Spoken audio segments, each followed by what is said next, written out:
The civil rights movement is not just Black history, but it's our nation's history. It's one of the most significant movements of all time. It was something that everyone should be a part of. So the Civil Rights Immersion Trip just gives students the opportunity to visit all of these different places, walk in the same footsteps as people that have come before them, that have struggled in the fight for equity, specifically racial equity. We got on a bus on a Thursday night and headed down to Montgomery, Alabama. The first morning we went to Dexter Avenue Baptist Church, where Dr. King was a pastor for 6 years. It was where most of the mass meetings were held for the Montgomery bus boycott.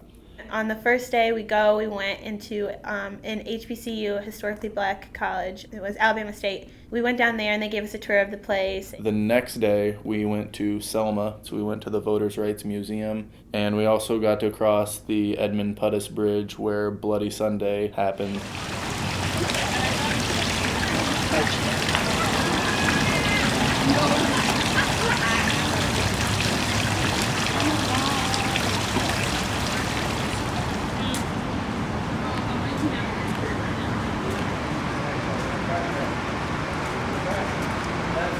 Walk this way. We focus on 40 different martyrs, and we can tell you what happened to them, a little bit even about their family life or the type of personalities that they had.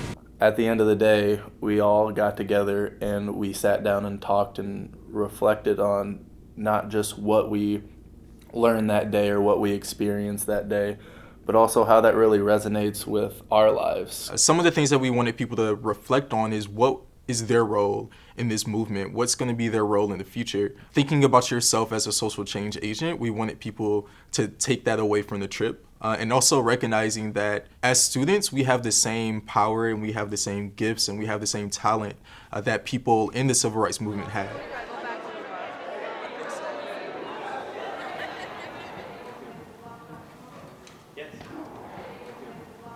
Like, I literally cried. I was like, what is wrong with me? Like, my people sit there and died for me to have this simple right, and I'm not even registered to vote. So just doing simple things like that, you know, correcting people. If you hear them saying something ignorant towards a different race, being registered to vote, just doing stuff that people died over that you could simply do. Like, don't, you know, make their work go to waste.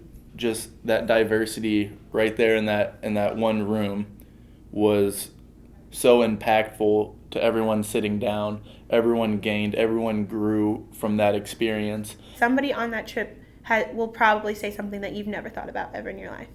And that in itself is like crazy, like it's mind-blowing. I think in that aspect, in the aspect of learning and growing and doing new things and really trying to make yourself uncomfortable is completely productive to everything that IU wants to do with diversity.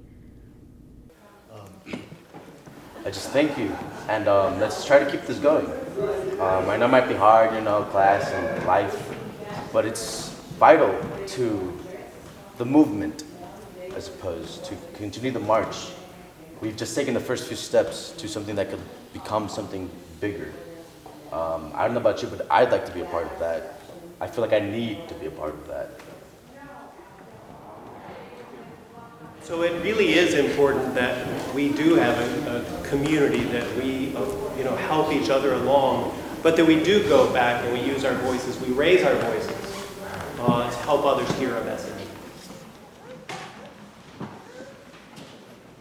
Page number 50 in your Old Testament hymnal titled Victory.